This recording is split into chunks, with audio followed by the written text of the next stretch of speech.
రాష్ట్ర మంత్రిగా అచ్చెన్నాయుడికి చేసిన ఘనకార్యాలు ఈ జిల్లాకి.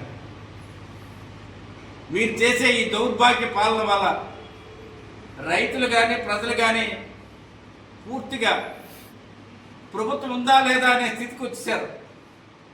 ఈ ప్రభుత్వం మాకేమి మరి సాయం చేయదు. చంద్రబాబు నాయుడు ఎప్పుడూ దొంగ, చెప్పిన మోసాలు, అబద్ధాలు, నీతి లేని మాటలు, ఇచ్చిన హామీలు అమలు చేయక దౌర్భాగ్యంగా ఎప్పుడు పరిపాలన చేసిన మీడియాను అడ్డం పెట్టుకొని మీడియా సంస్థల ద్వారా తప్పుడు ప్రచారం చేసుకొని అధికారంలోకి వచ్చి దొంగ హామీలు ఇచ్చి అధికారంలోకి వచ్చి ఏ ఒక్కటి ఏనాడు అమలు చేయలేని దౌర్భాగ్య అసమర్థ ముఖ్యమంత్రి చంద్రబాబు నాయుడు అయితే ఈ జిల్లాని సర్వనాశనం చేసిన చరిత్ర కింజరాపు కుటుంబాన్ని. ఒక్క ప్రాజెక్టును కానీ ఒక అభివృద్ధి కార్యక్రమాన్ని ఈ 40 సంవత్సరాల్లో చేయని వ్యక్తులు మీరు. అసలు ప్రజలు మిమ్మల్ని ఎందుకు నమ్ముతున్నారో తెలియట్లేదు. మిమ్మల్ని నమ్మి మోసపోవడమే ప్రజల తాలూకా కర్తవ్యం. మరి రామ్మోహన్ రెడ్డి గారు మొన్న ప్రెస్ మీట్లో చెప్తున్నారు,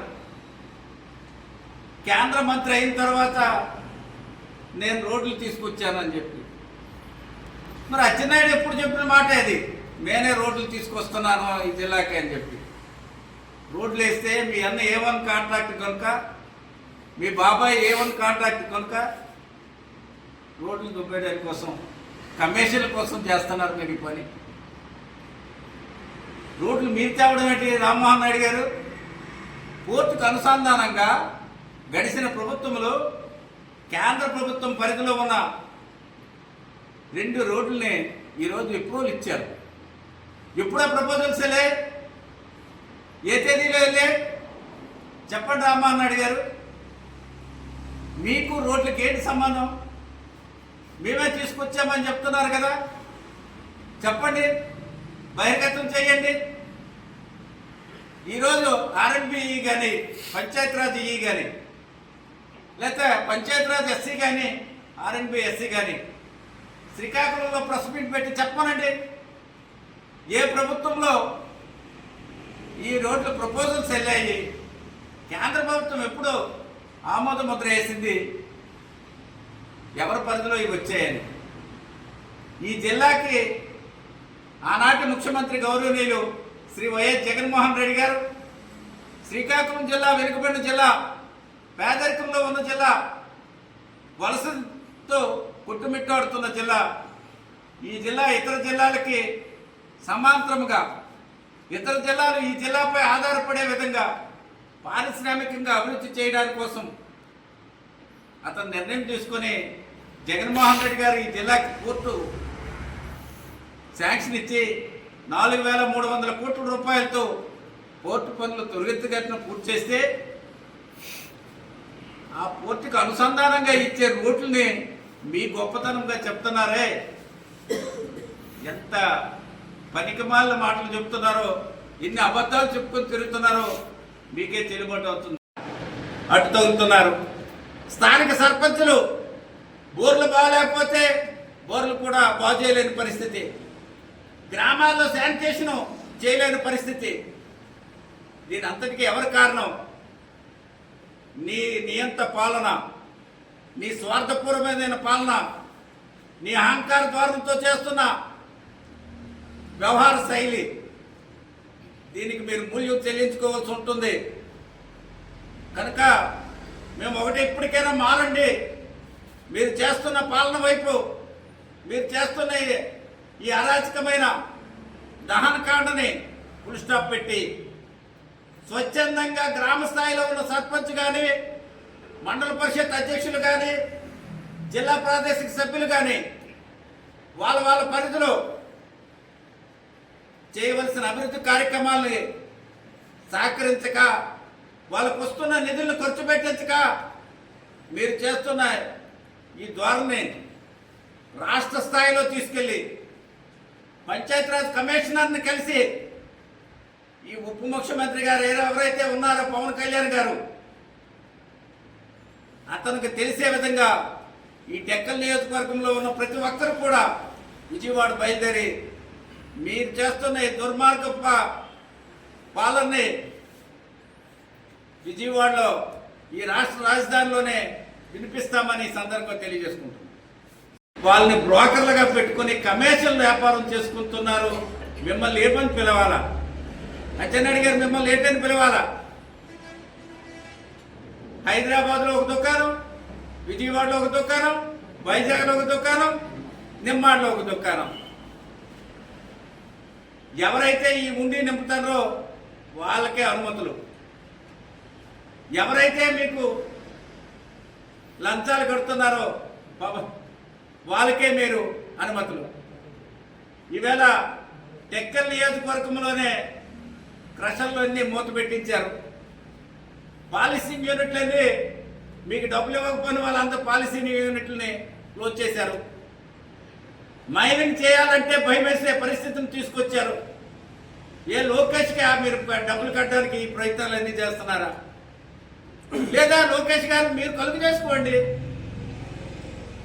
గడిచిన ప్రభుత్వంలో శ్రీకాకుళం జిల్లా నుంచి ఒక్క మైనింగ్ ద్వారా 8,000 కోట్ల రూపాయలు రాష్ట్ర ఖజానాకు జమ అయింది గత 5 సంవత్సరాల్లో. ఈ 8 మాసాల్లో ఏం జరిగింది? లోకేష్ గారు మీరు కలుగు చేసుకోండి, తెలుసుకోండి ఈ జిల్లాలో ఏం జరుగుతుందో. క్రషర్ నడిపించుకోవాలంటే అటు భయపడుతున్నాడు, క్వారీని చేయాలంటే భయపడుతున్నాడు, గ్రానైట్ పరిశ్రమ నడిపించాలంటే భయపడుతున్నాడు, పాలిసింగ్ యూనిట్ నడిపించాలంటే భయపడుతున్నాడు. ఇష్టారాజ్యంగా ఎక్కడ ఏమి దొరుకుతుంది దోసుకు తింటున్నారే. మేము ఖచ్చితంగా చెప్తున్నాం, పోలీసులను అడ్డం పెట్టుకొని మీ ఇష్టారాజ్యంగా మీరు చేస్తున్నారు. ఇక్కడ పనిచేస్తున్న సర్కిల్ ఇన్స్పెక్టర్ శ్రీనివాసరావు, నీ ఇష్టారాజ్యంగా నువ్వు వైఎస్ఆర్ పార్టీ కార్యకర్తల్ని, వైఎస్ఆర్ పార్టీ నాయకుల్ని నువ్వు పిలిపించి బెదిరించి హెరాస్మెంట్ చేస్తున్నావే. ఇది శాశ్వతం కాదు. ఈ ప్రభుత్వాలు వీలే శాశ్వతం కాదు. మేము ఖచ్చితంగా చెప్తున్నాం, మా ప్రభుత్వం అధికారంలోకి వస్తే నువ్వు ఎక్కడ పని చేసినా సరే మళ్ళీ నీకు తీసుకొచ్చే కార్యక్రమాన్ని చేస్తాం. నువ్వు చేసే ఈరోజు ఏ గ్రామాల్లో కిష్టిపురంలో ఒక దళితుడి ఇంట్లో జొరబడి అన్యాయంగా వాళ్ళు కొట్టి వాళ్ళ మీద యూరినల్ పోసి చేస్తే ఈ వేటకు కూడా కేసు కట్టలేదు.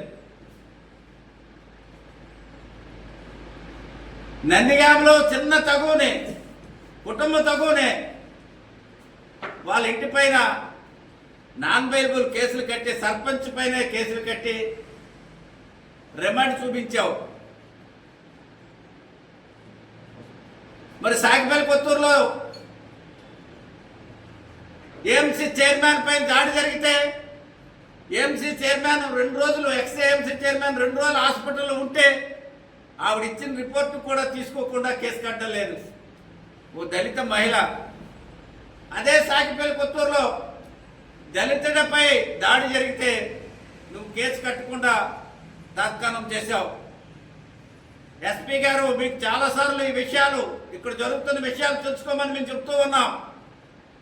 ఇది కేవలము ఒక సామాజిక వర్గం సంబంధించిన సబ్ ఇన్స్పెక్టర్లు, సర్కిల్ ఇన్స్పెక్టర్లు, డిఎస్పీ గారు, విత్ విజిలెన్స్ ఎస్పీ గారు వీళ్ళంతా కూడా ఒక కూటమిగా తయారై ఎక్కడ పడితే అక్కడ ఈ నియోజకవర్గంలో వ్యాపారం చేయకుండా, రాజకీయంగా తిరగకుండా, ప్రజాప్రతినిధులకు విలువ లేకుండా ఇష్టారాజ్యంగా ప్రవర్తిస్తున్నారు. ఈవేళ అచ్చెన్నాయుడు గారు మంత్రిగా ఉండి 4 మండలాల్లో ఉన్న మండల పరిషత్ మనం చూస్తున్నాం. వంశీ గారు శాసనసభ్యుడిగా ఉండేటప్పుడే తెలుగుదేశం శాసనసభ్యుడు, తెలుగుదేశం పార్టీ నుండి చంద్రబాబు నాయుడు కుటుంబం చేస్తున్న అరాచకాలు, తెలుగుదేశం వాళ్ళు చేస్తున్న దుర్మార్గమైన పనుల్ని నచ్చక జగన్మోహన్ రెడ్డి గారు నేరుగా ప్రజలకు సంక్షేమ పాలన అందిస్తున్నారు, ప్రజాపాలన అందిస్తున్నారనే ఉద్దేశంతో ఆనాడు జగన్మోహన్ రెడ్డి గారికి బయట నుంచే సపోర్ట్ అందించారు. ఆ తర్వాత జరిగిన పరిణామాల వల్ల ఆయన వైఎస్ఆర్ పార్టీ కొండ వేసుకుని వైఎస్ఆర్ పార్టీ శాసనసభ్యుడిగా పోటీ చేయడం జరిగింది. మరి అలాంటి వ్యక్తిని కక్ష కట్టి తెలుగుదేశం శాసనసభ్యుడిగా ఉండి వైఎస్ఆర్ పార్టీకి వెళ్ళారనే ఒకే ఒక కారణం చేత ఈవేళ అతని కుటుంబం పైన విపరీతంగా దాడులు చేస్తూ అతని పైన ఓ దుష్ప్రచారాన్ని లేవనెత్తి ఇష్టారాజ్యంగా ప్రవర్తిస్తున్నారు. నేను అడుగుతున్నాను చంద్రబాబు నాయుడు గారికి, విజయవాడలోనే ఒక కుటుంబానికి ఒక మాజీ శాసనసభ్యుడికి నీ ఇష్టారాజ్యంలో చేస్తే మరి పొరపాటుగా ప్రభుత్వాలు మారితే నువ్వు మళ్ళీ హైదరాబాద్ వెళ్తావా, ఏ అమెరికా లండన్ వెళ్తావో అక్కడున్న తెలుగుదేశం నాయకులు ఆలోచించుకోమని అడుగుతున్నాం. ఏంటి ఈ దుర్మార్గం? కనీసం పోలీసులు ఇంటిమేషన్ ఇవ్వకుండా ఒక మాజీ శాసనసభ్యుడికి అరెస్ట్ చేస్తే అతని ఇంట్లో జొరబడి భార్య ఎందుకు అరెస్ట్ చేస్తుందని అడిగితే ఇంటిమేషన్ కూడా ఇవ్వకుండా హెరాస్మెంట్ చేసి పట్టుకెళ్ళిపోయారే. ఈవేళ అతని పైన ఏ కేసులు లేకపోతే అట్రాసిటీ కేసుని నమోదు చేశారు. ఏనాడు ఎటువంటి తప్పులు చేయలేదని క్లారిటీగా ఉన్న వ్యక్తిని ఒక ఆయుధంగా వాడుకొని అట్రాసిటీని ఆయుధంగా వాడుకొని కేసు నమోదు చేశారు. మరి రేపు అలాంటి పరిస్థితి మీకు వస్తుంది, దాన్ని ఎదుర్కోమని సిద్ధంగా ఉండమంటున్నాం. రాష్ట్ర ప్రజలు గమనించారు, రాష్ట్ర ప్రజలు చూస్తున్నారు. ఇలాంటి పనులు ఏ ప్రభుత్వాలు చేసినా ఎవరు యాక్సెప్ట్ చేయరు.